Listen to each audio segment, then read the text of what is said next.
Hello friends, कैसे हैं आप। उम्मीद है आप सब अच्छे ही होंगे। आप सबका स्वागत है हमारे इस चैनल पर। दोस्तों, आज हम जिस देश के बारे में बात करने आए उसका नाम तो आप दिन में 4-5 बार सुन ही लेते होंगे। हमारे हर न्यूज चैनल का चाहता है वो, क्योंकि सबसे ज्यादा टीआरपी निकाल के देता है वो उन्हें। और आजकल वैसे ही टीआरपी का बड़ा गेम चल रहा है। दोस्तों, ये वो देश है जहाँ की भूमि 1947 से पहले भारत का ही हिस्सा हुआ करती थी। और ये वो देश भी है जिसके साथ हमारी नोकझोंक चलती ही रहती है। दोस्तों, आज हम आपसे बात करने आए हैं पाकिस्तान के बारे में। और दोस्तों, मुझे लगता है भारतीय होने की वजह से हमारा फर्ज भी होता है कि हमें अपने पड़ोसी मुल्कों के बारे में पता होना चाहिए, चाहे वो बांग्लादेश हो, चाइना, नेपाल या हो पाकिस्तान। तो चलिए इस वीडियो में हम पाकिस्तान को थोड़ा और करीब से जानते हैं ताकि हमें अपनी पड़ोसी के बारे में अच्छे से पता हो। दोस्तों, पाकिस्तान को इस्लामिक रिपब्लिक ऑफ पाकिस्तान भी कहा जाता है। ये साउथ एशिया में स्थित एक देश है। पाकिस्तान देश की कोस्टलाइन अरेबियन सी और गल्फ ऑफ ओमान से लगती है। और इस देश की land border Bharat, Afghanistan, Iran और चाइना के साथ जुड़ी हुई है।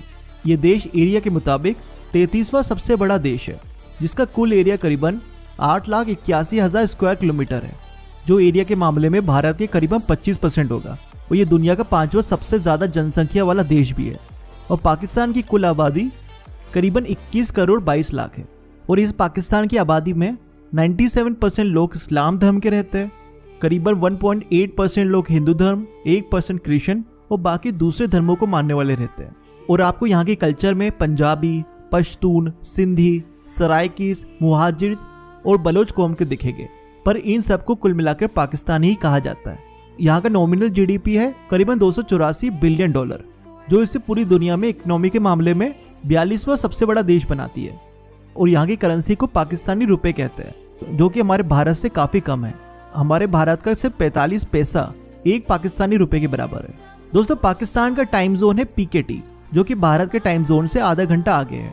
दोस्तों, वैसे तो पाकिस्तान की नेशनल लैंग्वेज है उर्दू, लेकिन आपको ये जान के हैरानी होगी कि पूरे पाकिस्तान में सिर्फ 8% लोग ही उर्दू भाषा को बोलते हैं। अधिकतर यहाँ पे पंजाबी भाषा बोली जाती है। तभी तो आपने ज्यादातर पाकिस्तानी गाने जो सुने होंगे वो पंजाबी में ही होते हैं। और वैसे इस देश में 70 से अधिक भाषाएं बोली जाती है। दोस्तों, हमने दुनिया के 7 अजूबे तो सुने हैं, और उनमें से सबसे अच्छा अजूबा हमारे भारत का ही ताजमहल है। लेकिन पाकिस्तान में एक ऐसी भी चीज है जिसको दुनिया का 8वां अजूबा भी कहा जाता है, जिसका नाम है काराकोरम हाईवे, जो कि 1300 किलोमीटर बड़ा है, जो पाकिस्तान के हसन अब्दुल से शुरू होकर गिलगित बल्तिस्तान से होता हुआ चाइना बॉर्डर क्रॉस करता है। और चाइना जाके इसका नाम चाइना नेशनल हाईवे पड़ जाता है। दोस्तों, इसको बनाने में बहुत ही ज्यादा कठिनाई आई थी, और पाकिस्तान और चाइना ने मिलकर इस हाईवे का निर्माण करवाया। बहुत ही दुर्लभ कंडीशन में बनाए जाने की वजह से इसको 8वां अजूबा कहा जाता है। दोस्तों, आजकल तो बहुत सारे वायरस चल गए, लेकिन आपको पता है दुनिया का पहला कंप्यूटर वायरस किसने बनाया था? तो हम आपको बता दें, दुनिया का पहला कंप्यूटर वायरस भी 2 पाकिस्तानी भाइयों बसीद और अमजद फारूक ने ही सन 1986 में बनाया था, जिस वायरस का नाम था ब्रेन। और दोस्तों, ये 2 भाई कोई कंप्यूटर इंजीनियर नहीं थे, सिर्फ एक कंप्यूटर स्टोर में काम करने वाले लड़के थे, जिनकी उम्र महज 17 और 24 साल थी, जिन्होंने दुनिया का पहला कंप्यूटर वायरस बनाकर अपना नाम इतिहास में लिखवा लिया। और दोस्तों, यही नहीं, दुनिया में ऐसे 2 पाकिस्तानी हैं जिन्हें नोबेल प्राइज प्राप्त हुआ है, जो है मलाला यूसुफजई, जिन्हें 2014 में शांति के लिए नोबेल प्राइज मिला था, और दूसरे हैं अब्दुस सलाम, जिन्हें 1979 में फिजिक्स के लिए नोबेल प्राइज दिया गया था। वैसे जहां पाकिस्तान में अभी तक सिर्फ 2 लोगों को ही नोबेल प्राइज मिला है, वहीं भारत में अभी तक 10 से ज्यादा लोगों को नोबेल प्राइज मिल चुका है। दोस्तों, पाकिस्तान में दुनिया का बेस्ट एम्बुलेंस नेटवर्क भी है, जिसका नाम है एदी फाउंडेशन, और ये Guinness book of world records में भी दर्ज है। कहते हैं पाकिस्तान में कुछ पहुंचे ना पहुंचे, लेकिन एदी फाउंडेशन की एम्बुलेंस जरूर पहुंच जाती है। दोस्तों, आपने हाईएस्ट टावर, होटल, मूर्ति के बारे में तो जरूर सुना होगा, पर क्या आपने दुनिया का हाईएस्ट नेशनल बैंक के बारे में सुना है? तो दोस्तों, ये हाईएस्ट ATM पाकिस्तान में ही है, जो नेशनल बैंक ऑफ पाकिस्तान का हिस्सा है। ये समुद्र तल से करीबन 16,007 फीट की ऊंचाई पर है, जो कि पाक चाइना बॉर्डर के खुंचेरब पास में बना हुआ है। और ये दुनिया का सबसे ऊंचा ATM और बैंक है। दोस्तों, पाकिस्तान दुनिया का पहला ऐसा इस्लामिक देश है जिसने न्यूक्लियर पावर की पहेली को सुलझाया और न्यूक्लियर बम हासिल किए। वैसे हम आपकी जानकारी की बता दें कि दुनिया में ऐसे 6 ही देश है जिसके पास न्यूक्लियर पावर है। और यही नहीं दोस्तों, पाकिस्तान पहला मुस्लिम देश भी है जिसने अंतरिक्ष में अपनी सैटेलाइट लॉन्च की। दोस्तों इस देश का कराची शहर जो कि पाकिस्तान का फाइनेंशियल सेंटर भी है। पाकिस्तान में डॉक्टर्स और इंजीनियर्स की भी बहुत ज़्यादा तादाद है और ये एक लौता मुस्लिम देश है जिसका रिसर्च सेंटर अंटार्कटिका में भी मौजूद है। दोस्तों जिस तरह हमारे जालंधर शहर को सिटी ऑफ स्पोर्ट्स भी कहा जाता है, वैसे ही पाकिस्तान के शहर सियालकोट को खेलों का शहर कहा जाता है, जहाँ बहुत से खेलों की चीजें बनाई जाती है। इस शहर को फुटबॉल की राजधानी के नाम से भी जाना जाता है, जिसने 2014 और 2018 फीफा वर्ल्ड कप में करीबन 6 करोड़ फुटबॉल सप्लाई किए थे। और यही नहीं, दुनिया की 50% फुटबॉल भी पाकिस्तान ही सप्लाई करता है। दोस्तों गर्मियों में जो सुकून गन्ने के रस से मिलता है ना, वो शायद किसी से भी नहीं मिल पाता, और इसलिए शायद यहाँ के लोगों की नेशनल और सबसे ज्यादा पीने जाने वाला ड्रिंक है गन्ने का रस, जिसे यहाँ आम भाषा में रोह के नाम से भी जाना जाता है। दोस्तों पाकिस्तान का सबसे ऊंचा पहाड़ है K2 और ये दुनिया का दूसरा सबसे ऊंचा पहाड़ भी है। और दोस्तों पाकिस्तान की खेवरा साल्ट माइन दुनिया की दूसरी सबसे बड़ी और सबसे पुरानी साल्ट माइन भी है। दोस्तों दुनिया का सबसे बड़ा मैन मेड फॉरेस्ट भी पाकिस्तान में है, जिसका नाम है चंगा मंगा, जो कि 2 डाकू भाइयों के नाम पर रखा गया था, चंगा और एक मंगा। ये जंगल ब्रिटिशर्स ने प्लांट करा था। दोस्तों ज्यादातर डाकुओं का नाम वैसे चंगा मंगा क्यों होता है? ये शायद डाकुओं का निकनेम ही होता होगा जो वहां के लोकल लोग रख देते होंगे। दोस्तों आपको ये जान के हैरानी होगी कि पाकिस्तान की राजधानी इस्लामाबाद को लंदन के बाद दुनिया की दूसरी सबसे खूबसूरत राजधानी का तमगा मिला है। और इस देश का ग्वादर पोर्ट दुनिया का सबसे बड़ा डीप सी पोर्ट है, जो कि साउथ वेस्टर्न अरेबियन सी बलोचिस्तान की कोस्टलाइन में है। ये करीबन 14 मीटर गहरा है। दोस्तों वैसे तो शलवार कमीज हमारे भारत में भी काफी लोग पहनते हैं, लेकिन ये शलवार कमीज पाकिस्तान की ट्रेडिशनल ड्रेस भी है। और पाकिस्तानी कुर्तियां दुनिया भर में बहुत ज्यादा फेमस है, जिसको अक्सर अंग्रेज लोग भी पहने हुए दिख जाएंगे। और पाकिस्तान में कम से कम यहाँ रहने वाले 80 से 90% लोग इस शलवार कमीज को पहनते हैं। दोस्तों पाकिस्तान में मिल्क और कॉटन भारी मात्रा में बनाया जाता है। दोस्तों पाकिस्तान चौथा सबसे बड़ा मिल्क प्रोड्यूसर और 5वां सबसे बड़ा कॉटन प्रोड्यूसर भी है। दोस्तों पाकिस्तान में हमारे देश की तरह लोग न्यूक्लियर फैमिली में बहुत ही कम विश्वास रखते हैं। ज्यादातर यहाँ पे फैमिलीज जॉइंट फैमिली मिलेगी, सारे रिश्तेदार एक साथ मिलकर रहते होंगे।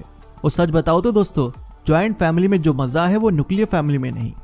और पाकिस्तान में हमारे देश की तरह अरेंज मैरिज ज्यादा होती है, लेकिन मॉडर्नाइजेशन और इंटरनेट की गति की वजह से यहाँ पर लव मैरिज का भी बहुत ज्यादा ट्रेडिशन चल चुका है। और कहते हैं हर पाकिस्तानी एक आशिक होता है। पाकिस्तान में हर एक इंसान को करीबन अपनी जिंदगी में 2 बार तो प्यार होता ही होता है। दोस्तों पाकिस्तान में गरीबी भी बहुत है और पाकिस्तान ने दूसरे देशों से इतना ज्यादा लोन भी ले लिया है कि कहा जाता है हर पाकिस्तानी में पैदा होने के साथ ही लाखों का लोन चढ़ चुका होता है, जो उसकी सरकार ने दूसरे देशों से लिया हुआ है। और इसी कारण पाकिस्तान में नकली शादी होना भी बड़ा आम हो गया है। अब आप बोलोगे नकली शादी क्या होती है? दोस्तों नकली शादी, जिसको चाइनीज फेक मैरिज या ब्राइड ट्रैफिकिंग भी कहा जाता है, इस शादी में कुछ गरीब पाकिस्तानी लोग पैसों के लिए अपनी बेटी का निकाह किसी चाइनीज लड़के से कर देते हैं, जो उन्हें चाइना ले जाकर प्रोस्टिट्यूशन यानी कि वेश्यावृत्ति के काम में लगा देता है। आपको ये जान के हैरानी होगी कि पाकिस्तान में हर साल इसी तरह के करीबन 700 मामले रजिस्टर होते हैं, और जो रजिस्टर नहीं हो पाते उनकी तादाद तो और भी ज्यादा है, क्योंकि अक्सर ये लड़कियां चाइना से कभी वापस आ ही नहीं पाती। दोस्तों ये तो हुई पाकिस्तान के कुछ फैक्ट्स। अब यहाँ के टूरिस्ट प्लेसेस पर भी बात कर लेते हैं। वैसे तो टूरिज्म के मामले में वेस्टर्न कंट्रीज और यूरोप ने पाकिस्तान को असुरक्षित देश घोषित किया हुआ है कि यहाँ पे टूरिस्ट सुरक्षित नहीं है। और इसी बुरी ग्लोबल इमेज के कारण पाकिस्तान में हर साल केवल 1 लाख टूरिस्ट ही विजिट करने आते हैं, जबकि हमारे भारत को विजिट करने के लिए हर साल 1 करोड़ से ज्यादा फॉरेन टूरिस्ट आता है। लेकिन सच माने में तो पाकिस्तान बहुत ही खूबसूरत देश है। यहाँ पे भी आपको बहुत सारी चीजें मिल जाएगी। यहाँ पर भी आपको हमारे भारत की तरह काफी खूबसूरत चीजें मिल जाएगी।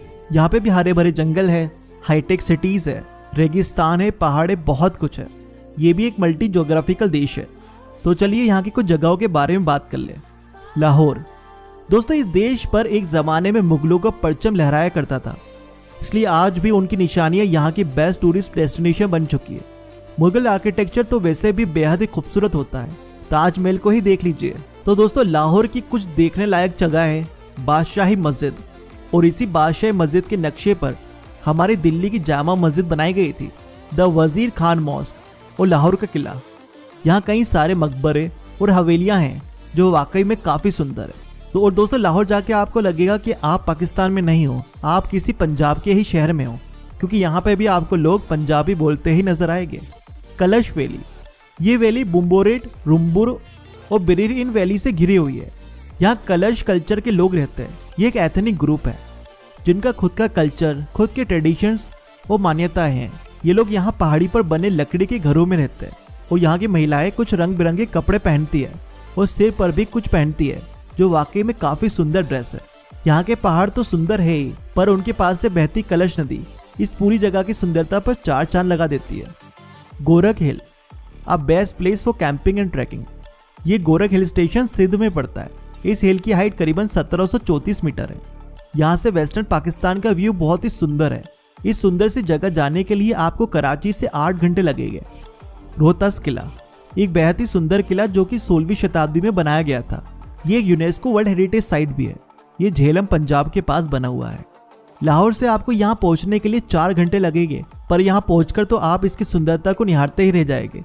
और दोस्तों पाकिस्तान में और भी कई जगह है, जैसे Margalla hills, Rakaposhi base camp, Khunjerab pass, Shahjahan mosque और हाँ, गुरुद्वारा श्री दरबार साहिब को कैसे हम भूल सकते हैं।